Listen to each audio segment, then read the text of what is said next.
जय हिंद। फिर से आप सबका एक नए वीडियो में स्वागत है। आज हम लोग देखेंगे क्लास 8 का प्रश्नावली 9.1 प्रश्न संख्या 2 तक हमने पिछला वीडियो में देख लिया है। आज हम लोग देखेंगे प्रश्न संख्या 3 से। लिखा हुआ है सरल कीजिए। सरल कीजिए मतलब आसान कीजिए, तो आप लोग गौर से देखिएगा। चलिए इसको सीधा हम लोग चलते हैं लेकर के क्वेश्चन को कॉपी पर ही। तो आइए देखिए, यहाँ पर लिखा हुआ है पहला क्वेश्चन तीसरा का। फर्स्ट क्वेश्चन में कर रहा है कि 2x minus 3y minus 7x plus 2x minus y plus 2। इसको सरल करना है। सरल करना है मतलब इसको आसान करना है। इसको मतलब कि छोटा कर देना है, ठीक ना। जो भी एक जाति का है उसको एक में जोड़ देंगे, अगर जुटेगा तो, और घटेगा तो घटा देंगे। तो आप लोग गौर से देखते रहिएगा। आप अपने सामने में अपना किताब खोलकर जरूर रखिएगा ताकि ज़्यादा समझ में आए। सबसे पहले हम लोग देखेंगे कि x, तो x के जाति कहाँ कहाँ है। x यहाँ भी है, तो x यहाँ भी है, और x यहाँ भी है। इन तीनों को हम लोग चाहेंगे तो एक जगह ऐड कर सकते हैं, चाहे तो लिख सकते हैं। तो हम लोग इसको लिखेंगे 2x, और यहाँ 2x एक और प्लस में, तो उसको लिख लेंगे 2x। यहाँ माइनस में है 7y यहाँ, तो इसको लिखेंगे माइनस 7x। ठीक, x वालों को एक साथ हमने कर दिया। अब देखेंगे किसको, y वाले के। तो y वाले देख रहे हैं यहाँ माइनस में 3y है, तो लिखेंगे -3y। इसका कोई और जाति है क्या, तो हाँ है यहाँ पर ये, तो इसको भी लिख देंगे -y। इसके बाद अगर कोई भी नहीं है तो सिर्फ लिखेंगे इसको अचर पद को 2 के 2। ठीक, इतना करने में कोई दिक्कत नहीं होना चाहिए। अब चलिए हम इसको 2x और 2x दोनों प्लस में है, तो इसको हम लोग डायरेक्ट लिख सकते हैं 4x माइनस 7x, और माइनस यहाँ भी माइनस में 3y, यहाँ भी माइनस में y है, तो माइनस माइनस प्लस होता है, तो 3 और 1 कितना हो जाएगा 4y। लेकिन चिन्ह माइनस का ही रहेगा क्योंकि यहाँ पर गुना नहीं है, और प्लस में 2 का 2 हो जाएगा। अब इसको हम लोग देखें कि ये दोनों सेम जाती है, तो घटेगा तो घटा देंगे, क्योंकि माइनस का चिन्ह है तो घटेगा ही। लेकिन 4 में से 7 नहीं जाएगा, तो 7 में से तो 4 जाएगा, तो 7 में से 4 जाएगा, कितना बचेगा 3 बचेगा, तो लिखेंगे 3x। लेकिन फिर देखना है कि 4 बड़ा है कि 7, तो 7 बड़ा है सिंपली, तो इसके आगे माइनस का चिन्ह है तो इसके आगे भी माइनस का चिन्ह लगा देंगे, और -4y का 4y, और प्लस में 2 का प्लस के 2। इतना ही करेंगे, इससे ज़्यादा छोटा नहीं हो सकता क्योंकि इसमें कॉमन वगैरह नहीं लिया जा सकता है। तो इसका आंसर सिंपली यही हो जाएगा। आशा करते हैं कि आप समझे होंगे। चलिए इसका दूसरा क्वेश्चन जो है लिखा हुआ बी ऑप्शन वाला, लिखा हुआ 5y के cube minus 3y square plus 2y minus 1 plus 2y का स्क्वायर, और प्लस 6y माइनस 5। आप अपना किताब में देख सकते हैं। तो इसको भी हम लोग को करना है क्या, तो करना है सरल ही करना है। सरल मतलब आसान करना। तो सॉल्यूशन में लिखेंगे, सबसे पहले देख रहे हैं कि इसका मतलब कि जाति, तो y का क्यूब, कहीं पर आपको दिख रहा है y का क्यूब, हमें तो नहीं दिख रहा, आपको भी नहीं दिख रहा होगा। तो इसको सिंपली जैसे है वैसे ही लिख देंगे y का क्यूब, काहे कि इसका कोई जाति नहीं है। y का स्क्वायर यहाँ -3 में है, एक यहाँ भी है, तो ये दोनों मैच कर रहा है, तो लिखेंगे -3y स्क्वायर अब प्लस के 2y स्क्वायर। इस प्रकार से लिखने में कोई दिक्कत नहीं होना चाहिए। चलिए आगे देखेंगे, इसका y के पावर 1 है, कहीं और है क्या, तो हाँ और है, यहाँ पे है। ठीक, ये दोनों मतलब सेम है, ये y के पावर 2 और y के पावर 2 दोनों सेम था, इसलिए यह कर दिए। लिखेंगे इसको 2y यहाँ से, और यहाँ से लिखेंगे प्लस का 6y। कोई दिक्कत नहीं होना चाहिए। अब चलते हैं इसको, देखते हैं कि अब मतलब कि जो चर पद है वो तो हो गया है सेपरेट। अब देखेंगे जो अचर बच गया है, तो अचर में देख रहे हैं एक यहाँ है और एक यहाँ है, तो इसको पे लिखेंगे -1 और माइनस के 5 हो गया। अब इसको आगे हम लोग लिख सकते हैं, इसका तो कोई है नहीं जोड़ा, तो इसको हम सिंपल ऐसे ही लिख देंगे। अब बताइए -3y स्क्वायर और प्लस के 2y स्क्वायर है, तो यहाँ पर तो घटा हो जाएगा क्योंकि 3 माइनस में है 2 प्लस में है, तो 3y में से स्क्वायर में से 2y घट जाएगा सिंपल। तो बचेगा क्या, माइनस की 1y, तो हम लोग 1 लिखेंगे नहीं, क्योंकि 1 हमेशा छुपा होता है उसके गुणज में। कोई भी अगर चर पद है तो उसका गुणज में 1 छुपा रहता है। ठीक, यहाँ पर कुछ नहीं तो 1 छुपा हुआ है, तो हम इसको सिंपल लिख देंगे वाई स्क्वायर माइनस में, क्योंकि 3 बड़ा है 2 छोटा है, इसलिए बड़ा का चिन्ह हमेशा लगता है। अब चलिए 2 यहाँ प्लस में है और 6 भी यहाँ प्लस में है, दोनों का वाई बाई पावर 1 है, तो इसको हम प्लस के लिख सकते हैं 6 2 8 वाई। अब यहाँ देखिए -1 है, यहाँ -5 है, दोनों सेम जाती है, तो दोनों को हम लिख सकते हैं एक साथ ऐड करके कितना 6। अब देखिए इसका यही हो गया क्या, सरलतम रूप। सरलतम रूप मतलब छोटा रूप यही हो गया इसका, तो तो इसको यहीं पर छोड़ देंगे इससे। अब चलिए हम लोग देखेंगे इसका अगला क्वेश्चन, किताब में देखिएगा ऑप्शन नंबर सी, तो उसको आप लिख लीजिए पहले। आइए क्वेश्चन नंबर 3 का सी देखेंगे ऑप्शन। तो सी आप एक बार पढ़ लीजिए, किताब में लिखा हुआ 6a minus 3b plus C minus 6a plus 3b plus के 7c। तो ये आपको दिख रहा होगा, नहीं तो आप अपनी किताब में देख लीजिए। तो चलिए इसको सीधा हम लेके चलते हैं अपनी कॉपी पर ही। देखिए यहाँ पर देखते हैं, इसको भी सेपरेट करना है सिंपल, इसका भी क्या करना है, सरलतम रूप निकालना है, मतलब छोटा रूप। तो हम पहले एक जाति को एक जगह लिख लेंगे, जैसे यहाँ पर ए है, यहाँ भी ए है, दोनों सेम है। ए इसमें क्या लगा हुआ है, ABCD का अक्षर है, मतलब चर पद है। यहाँ पर देख रहे हैं बी है, इसका कोई है जोड़ा क्या, तो हाँ है, इसका यहाँ है। तो ये दोनों को एक जगह पहले लिखेंगे 6a और माइनस के 6a, फिर लिखेंगे यहाँ पर -3b और इसका जो जोड़ा है वो प्लस में है 3b, और प्लस के फिर कितना है, ये सब तो हो गया। फिर एक बच रहा है यहाँ सी का जोड़ा नहीं है, शायद सी का जोड़ा है यहाँ 7c होगा, छूट गया है, 7c है, ठीक। तो यहाँ पर ही हो जाएगा प्लस के c और फिर प्लस के 7c। अब देखिए ये जोड़ा इसका था, ठीक, इसका सी का जोड़ा यहाँ है।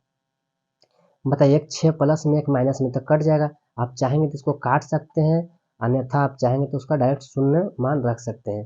तो ये तो सभी कट गया, बचा क्या, तो बच गया सी और एक 7c, जोड़ेंगे तो कितना आ जाएगा 8c। तो इसका यही क्या है, इसका यही सरलतम रूप है, मतलब छोटा रूप है। चलिए इसका नेक्स्ट देखते हैं, जो डी ऑप्शन है आपको दिख रहा होगा। डी में लिखा हुआ 8x² plus 5xy plus 3y square plus के 3x² प्लस के 2xy माइनस 6y स्क्वायर। इसको भी हम लोग क्या करना है कि एक जाति को एक जगह लिखना है पहले। तो देखिए यहाँ x² है, कहीं और आपको x² दिख रहा है, तो हाँ बोलिएगा यहाँ हमको दिख रहा है, तो ये इसके साथ लिख देंगे। और यहाँ xy है, हमको देखना होता है जो ABCD का अच्छा होता है, जो चर पद होता है उसको हमको मिलाना होता है, ये कहाँ मिल रहा है। अगर आप गौर से देखेंगे तो आपको यहाँ दिखेगा xy, तो उसके साथ मिल जाएगा। यहाँ देखेंगे क्या है, y² है, y के पावर 2 है, तो y के पावर 2 एक यहाँ आपको दिख रहा होगा, तो इसको मिलाएंगे, इसके साथ जोड़ा, ठीक। आशा करते हैं आपको समझ में आ रहा होगा। तो देखिए इसको लिखेंगे क्या, एक जगह लिख देते हैं 8x²। यहाँ पर देखेंगे इसका जोड़ा क्या में, तो प्लस में, तो यहाँ पर प्लस चिन्ह दे के 3x², इसका खत्म हो गया काम। अब लिखेंगे इसका प्लस, हमेशा चलना है अपने खैयापड़ी से चलना है, 5xy, ठीक। इसका जोड़ा कहाँ मिल रहा था, तो यहाँ मिल रहा था प्लस में 2xy।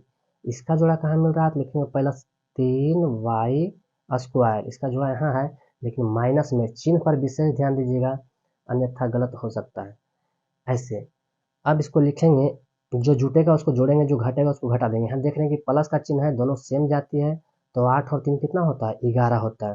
तो सीधा लिख देंगे इसको 11x²। यहाँ भी प्लस है, तो यहाँ भी प्लस देंगे। यहाँ है 5xy, यहाँ है 2xy, तो 5 और 2 कितना हो जाता है 7, इसके पीछे xy का xy लगेगा। अब देखिए यहाँ पर ही, यहाँ प्लस तो है, लेकिन जो जाति है, जो इसका मतलब जोड़ा है, वो माइनस में है। अब माइनस में भी है तो बड़ा है इससे, मतलब अंक जो है 6 ये बड़ा है। ऐसा तो हमेशा जब वो माइनस लगाता है तो वो हमेशा छोटा ही होता है। तो बताइए 6 में से 3 जाएगा, कितना बचेगा, 3 बचेगा। अब y² का y²। अब कितने लोग यहाँ प्लस देंगे माइनस, लेकिन नहीं, जब यहाँ देखिए बड़ा होता है जो अंक, उसी का चिन्ह लगता है, क्योंकि 3 में से तो 6 नहीं जा सकता था, हम लोग 6 में से 3 घटाए हैं उल्टा, इसलिए चिन्ह यहाँ पर ही लग जाएगा माइनस का, और इसका यही आंसर होगा। तो इसका सरलतम रूप यही हो जाएगा। आशा करते हैं आपको समझ में आया होगा। अब इसका हम लोग देखेंगे क्वेश्चन नंबर 4, ठीक। देखिए क्वेश्चन नंबर 4 को हम लोग देखेंगे। इसमें कह रहा है यदि किसी त्रिभुज की भुजाएं, आप लोग को पता है कि त्रिभुज में 3 भुजाएं होते हैं, भुजाएं दिया हुआ है x+1, x+2 एवं x+3 है, तो इसकी परिमिति क्या होगी। परिमिति का फार्मूला आप लोग जानते होंगे, नहीं जानते हैं तो हम लोग अभी बताएंगे यहाँ। तो यहाँ पर लिखेंगे सिंपल क्वेश्चन नंबर 4, यह स्पेशल 4 है, 4 में सॉल्यूशन लिखेंगे, इसमें लिखेंगे पहले दिया हुआ है, चाहे तो दिया गया है, कुछ भी आप लिख सकते हैं, दिया गया है। क्या दिया गया है भाई, इसमें दिया गया है त्रिभुज का 3 भुजा, तो लिखेंगे इसमें दिया गया है त्रिभुज का पहला भुजा, पहला भुजा का मान क्या दिया गया है x + 1। वैसे ही लिखेंगे त्रिभुज का दूसरा भुजा, यानी त्रिभुज में कितना होता है, त्रिभुज का दूसरा या दूसरी भुजा कितना है x + 2। ऐसे ही लिख देंगे त्रिभुज का तीसरा भुजा, इसमें 3 भुजा होता है, त्रिभुज लिखेंगे x + 3। ये हम लोग को क्वेश्चन में दिया गया है, जैसा कि आप लोग को हम क्वेश्चन दिखा दिए। लेकिन हमसे पूछा क्या है, हमसे पूछा है, यहाँ लिखेंगे प्रश्न से, क्या चीज़ से, प्रश्न से, मतलब हमसे प्रश्न पूछा क्या है, तो त्रिभुज का परिमिति पूछा है। अब परिमिति बराबर फार्मूला क्या होता है, यहाँ लिखते हैं प्रश्न से त्रिभुज का परिमिति बराबर, परिमिति, आप लोग को फार्मूला याद होगा। परिमिति मतलब होता है सिंपल, जैसे एक त्रिभुज का एक फिगर है, फिगर अगर त्रिभुज का है तो इसके परिमिति मतलब ये साइड ये साइड ये साइड, टोटल जो इसका घेरावा होता है उसी को बोलते हैं हम लोग परिमिति, घेरावा को।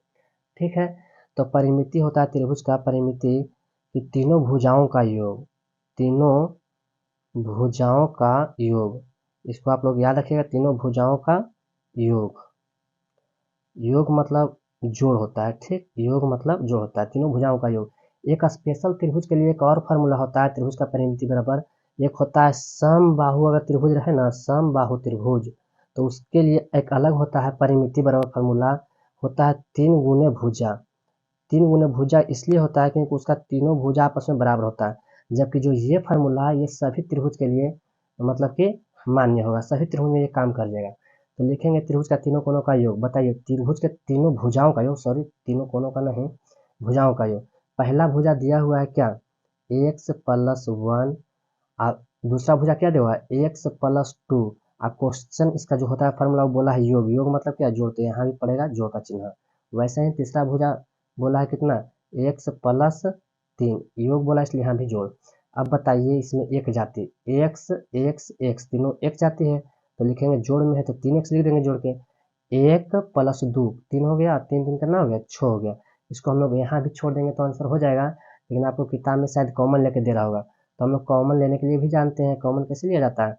तो जो इसमें भी जो ई पद में भी शामिल हो ये पद में भी शामिल हो उसको हम लोग कॉमन लेते हैं, यानी कि 3 इसमें भी शामिल है दिख रहा है, लेकिन 3 इसमें भी शामिल है, आपको दिख नहीं रहा होगा, लेकिन देखिए 6 कैसे बना है, तो 3 गुने 2 से बना है, यानी कि 3 दूना 6, यानी कि 3 इसमें शामिल है, तो हम लोग 3 बाहर निकाल सकते हैं।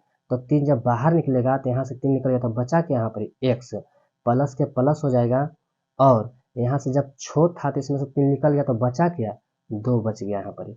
तो इसका यही सिंपल हो गया क्या आंसर, इसका जो परिमिति है त्रिभुज के भुजाओं का जो परिमिति है वह यही है। फिलहाल वीडियो को इतना ही रहने देते हैं, लंबा हो जाएगा तो आप लोग देखिएगा नहीं। बस एक रिक्वेस्ट है आप लोग से कि अगर वीडियो अच्छा लगा हो तो एक प्यारा सा कमेंट कर दीजिए और वीडियो को लाइक कर दीजिए, बस इतना ही आपसे रिक्वेस्ट है। मिलते हैं नेक्स्ट वीडियो में।